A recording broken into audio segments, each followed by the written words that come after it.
Hello and welcome along to the very first edition of Mesme Politics. I'm Toby Lepati Mesme and we're here for you. It is Thursday, the 10th of December 2020.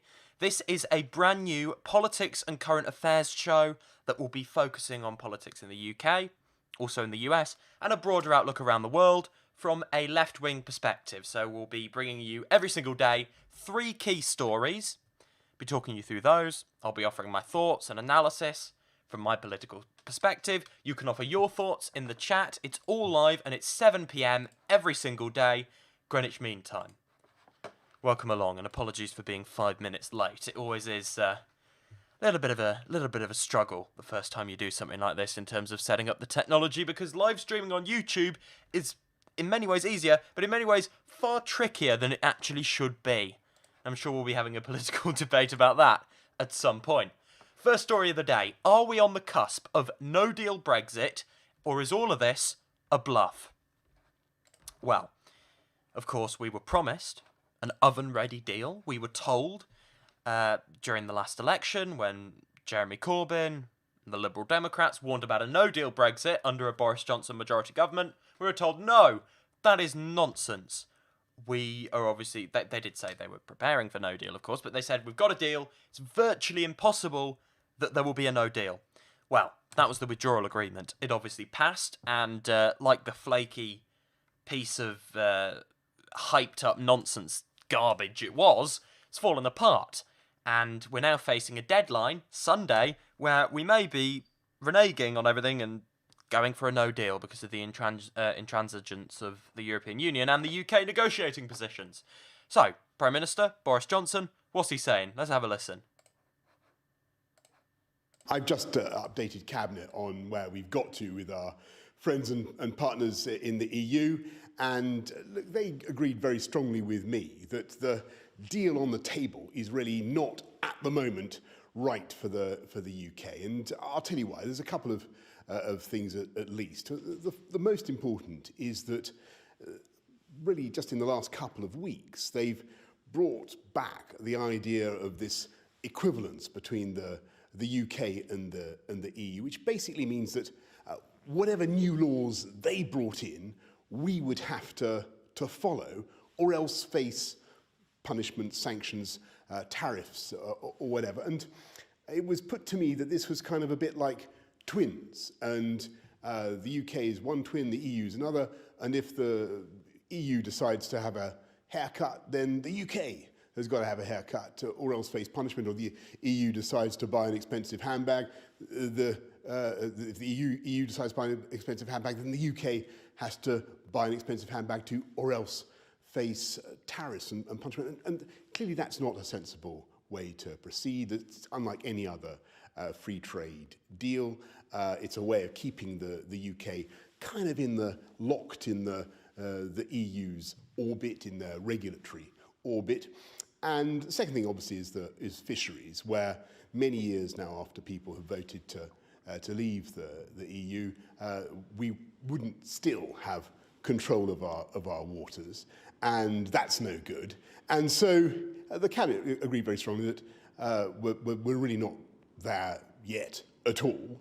And what I've said to our negotiators is that we've got to keep going, and we'll go the extra mile, and we will, and I will go to Brussels, I'll go to Paris, I'll go to Berlin or wherever to try to get this home and get to a deal. But there's always the possibility, the prospect of coming out on Australian terms, which I believe are very good terms, and we, as I say, can prosper mightily in that future. Australian terms means no deal. Just around the corner. And there are all sorts of amazing opportunities for this country. And so what I told the Cabinet this evening is to get on and make those preparations. We're not stopping the talks. We'll continue to negotiate. But looking at where we are, I do think it's vital that everybody now gets ready for that Australian option. So that's Boris Johnson there, essentially saying, prepare yourself for a no-deal Brexit. Of course, we've heard this plenty of times before from Boris Johnson, and this could easily be, as we'll discuss in a minute, another clever, if you like, negotiating tactic. One of the things this all proves is that Jeremy Corbyn was unequivocally right in terms of a compromise Brexit that was proposed before everything polarised around about 2018. The idea of having you exit, you comply with the result of the referendum, and you maybe maintain some sort of customs union, single market-based compromise, the details of which would have to be hammered out, details of which I would certainly trust in the hands of a genuinely progressive socialist Labour government. This is the thing. When you're dealing with the picky minutiae of these things, who is doing it is very important. And a Tory Brexit will function as a massive siphoning of wealth and power from the hands of ordinary people into the hands of the elites. So much for taking back control, right?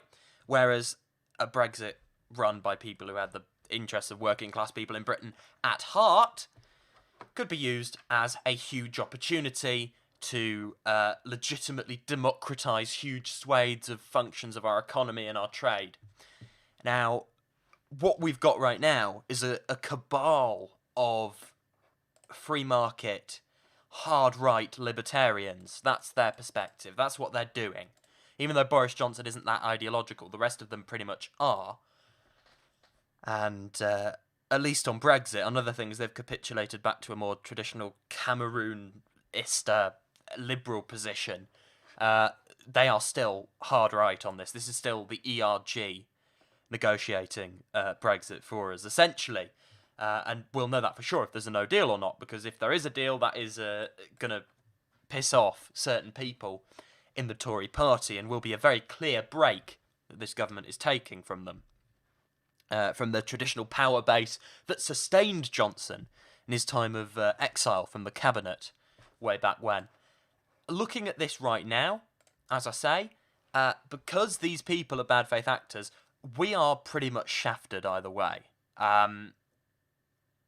We should have compromised a long time ago. Hard remain and hard leave should have been able to reconcile their positions. Alas, that did not happen. That leaves us where we are. In these particular circumstances, okay, there are plenty of valid left-wing arguments for creating an economy where we cooperate and are internationalist, but we don't really have trade deals with anyone, because trade deals in of themselves foster free market economics, which hurts ordinary people. That is the core of it. So obviously there is a left-wing case to have no deal with the EU as you'd have no deal with anyone else.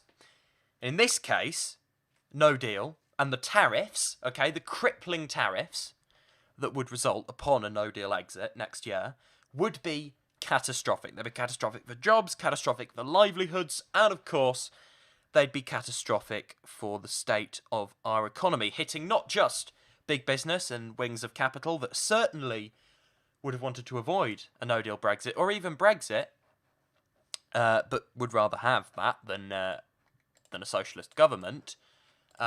Certainly it'll hurt those people, but it will also hurt ordinary people in a way other forms of Brexit potentially wouldn't, in the same way. Our economy isn't ready. People at the steering wheel are interested in removing the minimum wage. You're interested in cutting, slashing workers' rights. The reason they're disagreeing over divergence on regulatory standards with the EU is not because they want to do a radical socialist transformation of the economy. It's because they want to be complicit in a race to the bottom, okay? They want to compete with the United States and China on how low they can shift the various protections put in place to protect working people, which they view as some form of organised tyranny on behalf of the EU. That the fact we have to have minimum standards in place is a curtailment of their liberties. These are the people we're dealing with. And as I say, our economy is in no position to renege on trade with the EU right now. It would be ludicrous. It would be absolutely ludicrous not to get even a bare minimum deal. Okay, a bare minimum Tory deal is going to be a dog's Brexit. A no deal under the Tories is going to be the worst of all worlds, and it is going to be essentially a Tory Brexit up to the max, okay? It's going to be worse. It's going to be harder. It's going to be more extreme. It's the hardest possible Brexit with the worst possible people in the driving seat. There is not a worse outcome in terms of Brexit for our country here. This is the worst of the worst of the lowest of the low. Especially when you've got people like Jacob Rees-Mogg in the government. I was certain there would be a deal. My initial assertion was, there is going to be a deal.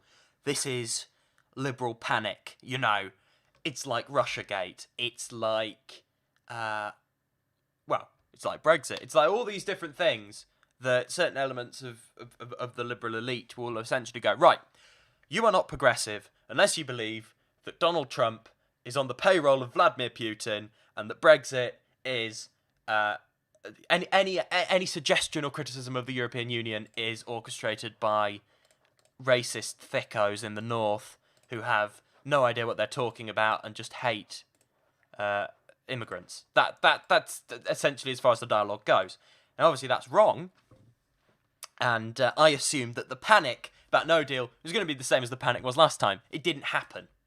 There was a deal at the last minute. It's a negotiating tactic, a futile, juvenile negotiating tactic on the part of Boris Johnson, jeopardising the peace process in Northern Ireland, jeopardising any modicum of civility with our European neighbours. But no, a negotiating tactic where he can capitulate and make an inevitable humiliating concession to Brussels look like a win. Well, in this case... it looks like they're either going further with it, or at least they are now considering no deal. It's very much more on the table than I thought it would be. I really wavered yesterday, and I thought this looks like we could genuinely be heading towards a no deal as the default option. I've since revised that, and I'm saying it's 50-50 either way. We're much closer to a no deal than I possibly thought we could get. Call that naivete, or call that unfounded faith in... Boris Johnson discovering at least a modicum of his faculties to pull us back from the edge in the middle of a pandemic, especially after the Joe Biden win. That's where I was like, we're going to move away from Trumpian politics now, but no, they're keeping this up. And if we have this is another firewall against a no-deal Brexit, is Joe Biden will not be happy about that. The Biden administration will not be happy about that. We will remain at the back of the queue. Not that I want us to sign a deal with the US, but that's what our government wants, and we will be at the back of the queue for that. And, look, this could go either way. We're looking to Sunday, they're now rolling back on that, saying we can extend it more. Sure, I speak for everyone when I'm banging my head against the wall saying this should have been done years ago. This should have been settled. Right? During Theresa May's time as Prime Minister, we should have left. This should be over. But alas, for the fault of numerous groups, numerous people across the political spectrum, this continues to this day, and talk of dragged out, bogged down negotiations we heard basically a year ago in the election were true. Of course they were. We're now enjoying those drawn out, bogged down negotiations, which may well end with a no-deal Brexit. In terms of Labour, in terms of approaching this, what Labour need to do is oppose no deal. Okay? They need to make the case, and most people agree. You know, a very large minority disagree, but a solid chunk of people agree that no deal is bad. Okay, no deal's going to hurt. And some people go, oh, no deal's going to hurt. Well, it's fine. I'll take sovereignty over economic safety. Most people don't say that. Some people do. Labour must oppose no deal on the basis of class, not on the basis of Brexit itself. You cannot come at this as... Look, you idiots, Brexit was a dreadful idea, brought to you by the architect of a people's vote. No. What they have to do is they have to talk about that this is a project of the elites, this is a folly, it is very easy to get a deal, why don't you just get a deal, get on with it? That line of thinking from Starmer of get a deal, get on with it, would really have been appreciated back last year. But now, you know, he's leader. He is actually doing the politically smart thing and dealing with this like a grown-up. Labour should vote for any deal that is brought forward, so they're not seen as blocking Brexit. And they must propose a vision of Britain after Brexit. a progressive vision of Britain after Brexit, okay? Of taking the advantage of, Britain will be a smouldering wreck after a no-deal Brexit, but there are opportunities to do things that you couldn't even do under the terms of customs union or single market membership upon departure, soft Brexit. We're having a hard Brexit. The only upside, long way down the line of a hard Brexit, is provided we're not signed on to some new hideous commitment with the United States, which allows pharmaceutical companies to leech the lifeblood out of the NHS, which is entirely plausible. However worrying that is to say, it is legitimately a plausible outcome in all this, although less likely under Biden to an extent.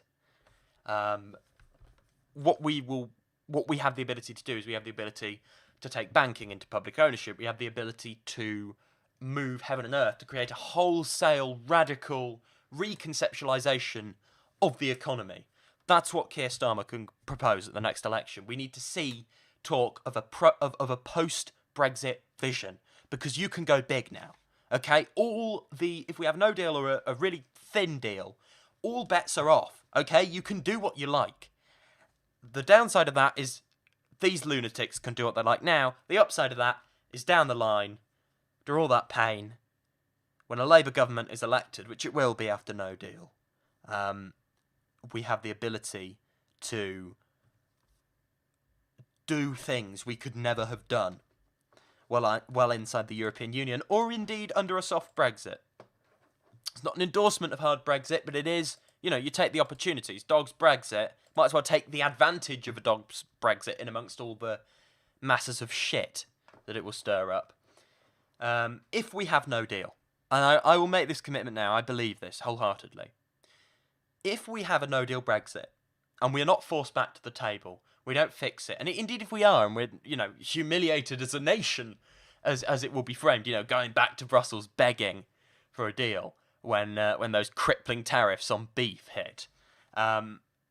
If we have no-deal Brexit, and all this goes as badly as it's forecast it will do, you've got to keep sceptical of these things, but if it genuinely does go, how bad it looks like it could go, Keir Starmer will become our next Prime Minister. 100%. That will be the direct result of what Johnson's going to do. And if Johnson shoots himself in the foot with a no-deal Brexit, it's just bad politics. This is why, again, I think maybe he won't do it.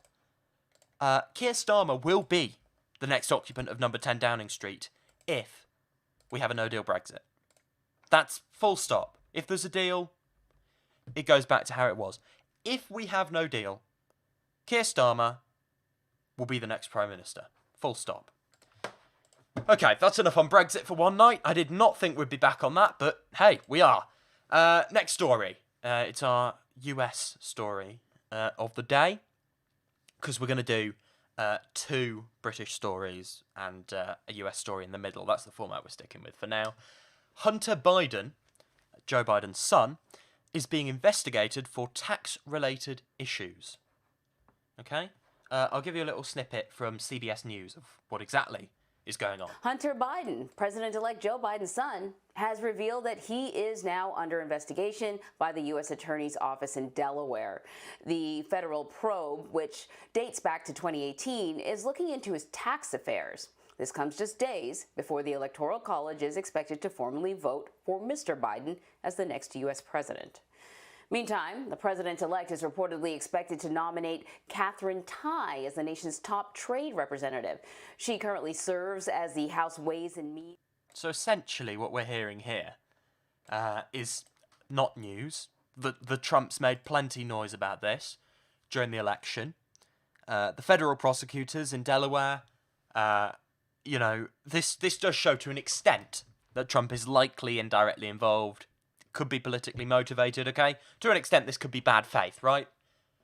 The Democrats have done plenty of bad faith stuff towards the Republicans. The Republicans are doing bad faith. It's all a bit of a mess, right? The Washington swamp and all that.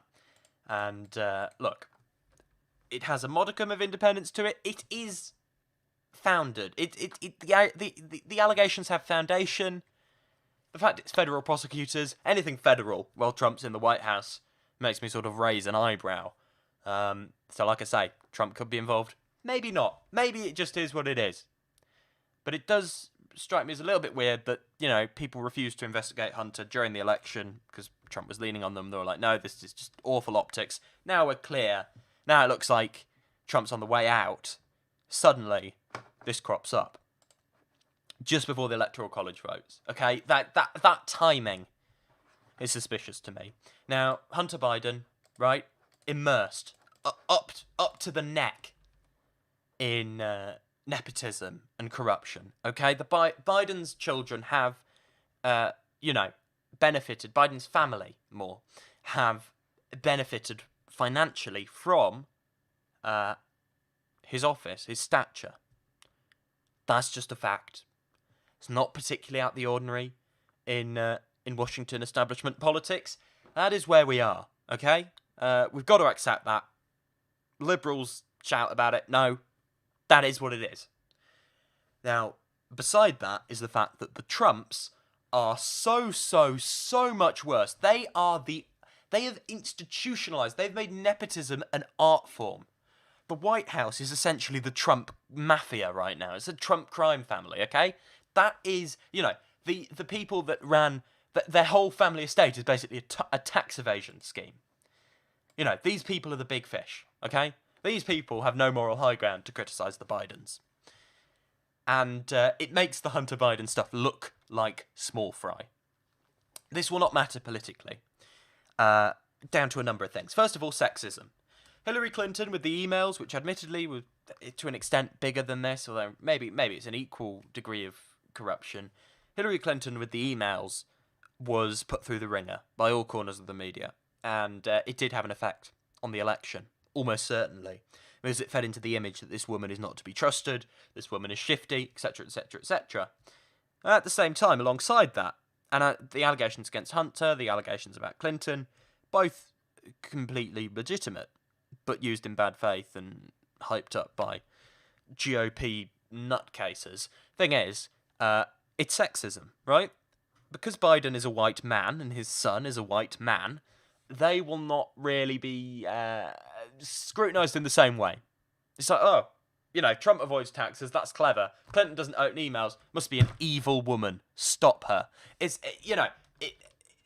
There is a double standard. We are either lenient on them all, or we're not lenient on any of them, okay? I would lean towards be really tough on all of them.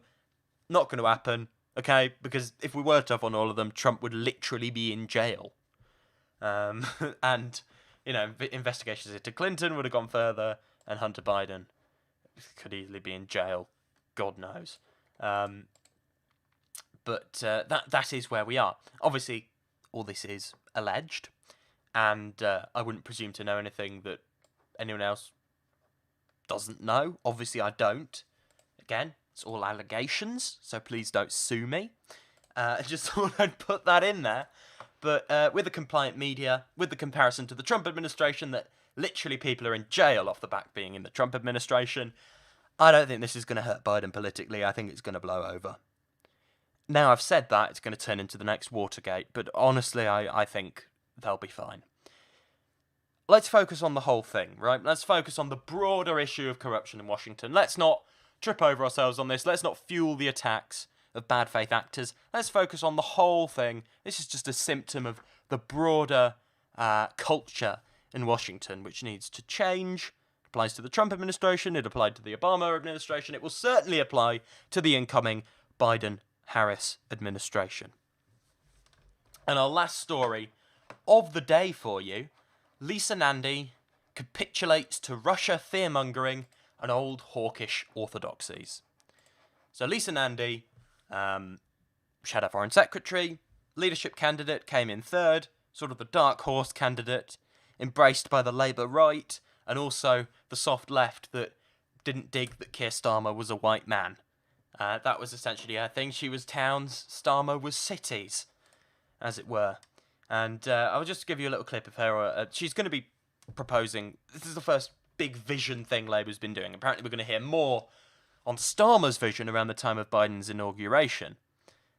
But unless the electors obviously all vote Trump and start screaming about Hunter Biden, which would be an amusing end in many ways a fitting end to America being a democracy. But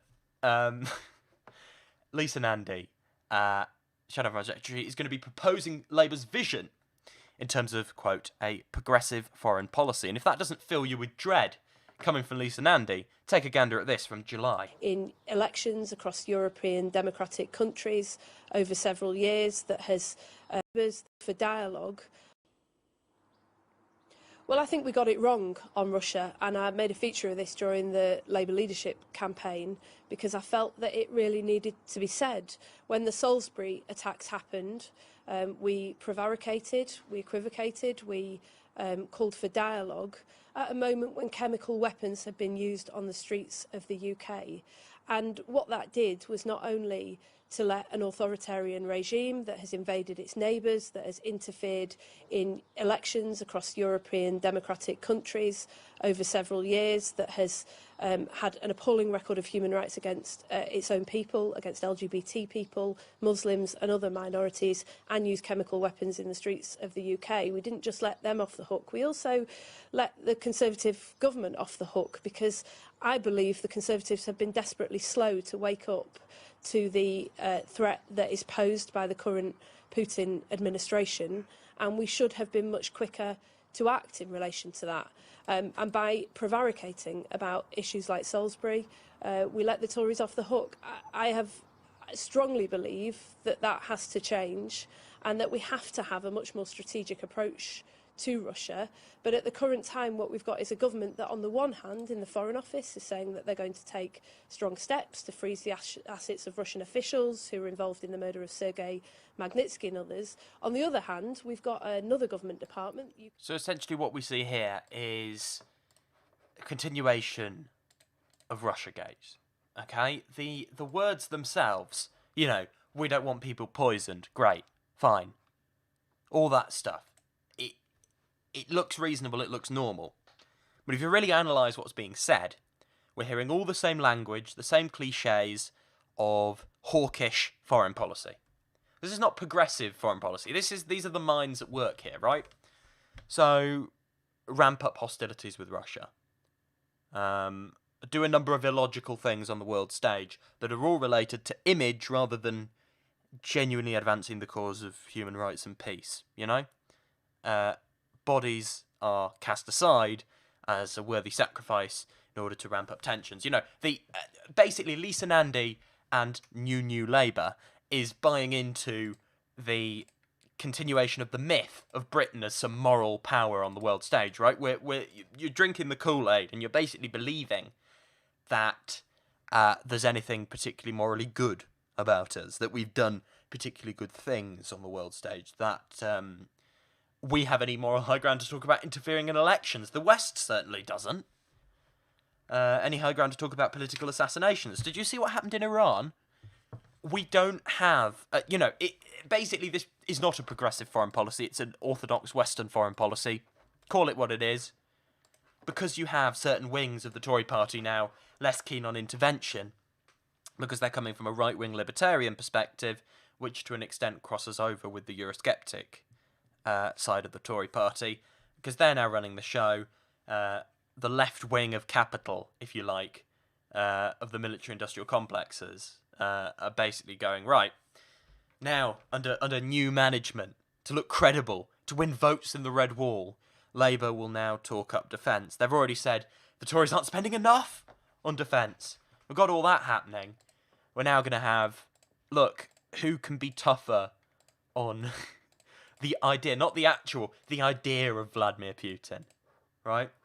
The orthodoxies return. This is more of New Labour on foreign policy, and I don't want to get out one set of trigger-happy people to put an even more trigger-happy set of people in government.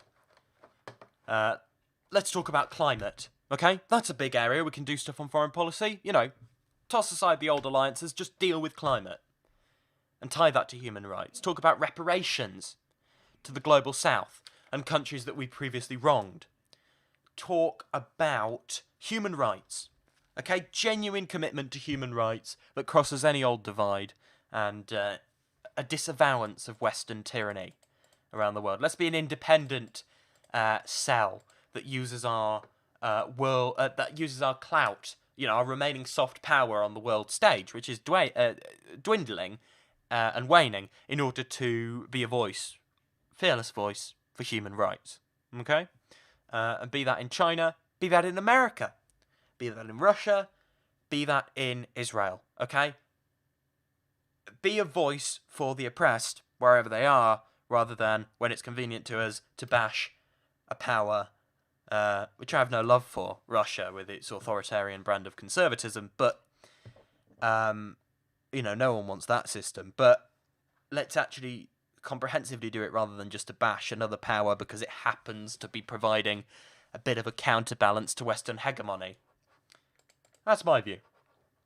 Alignment with Joe Biden among the part of Labour, it sounds like they are essentially trying to align with Joe Biden, suck up to him a bit, is telling. It's duplicitous, because Keir Starmer was all about progressivism and backing Bernie Sanders, but clearly now it's very clear that these are, the Labour equivalent of the Democratic establishment.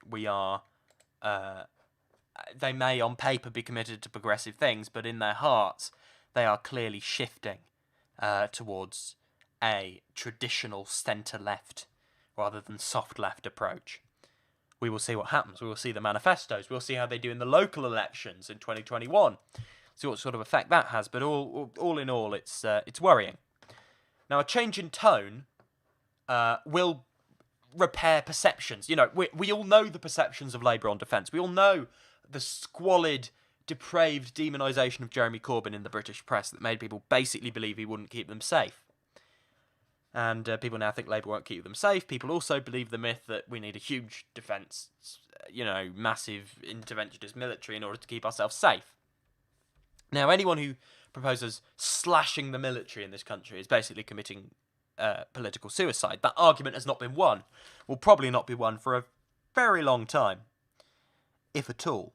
But we can hope. Now, this will repair perceptions. It will cost Labour's moral authority and potentially lives in the process, and that is not really a thing I'd want to do. I'd rather keep prior position and neutralise the attacks by talking about veterans sleeping on the streets, by talking about the fact that, Labour will keep people safe. You can be assured of that. Here's how. But in terms of this, we are deciding to go the whole hog, overcompensate, sacrifice lives and moral responsibility in the process, buying into the myth of Great Britain, as it were.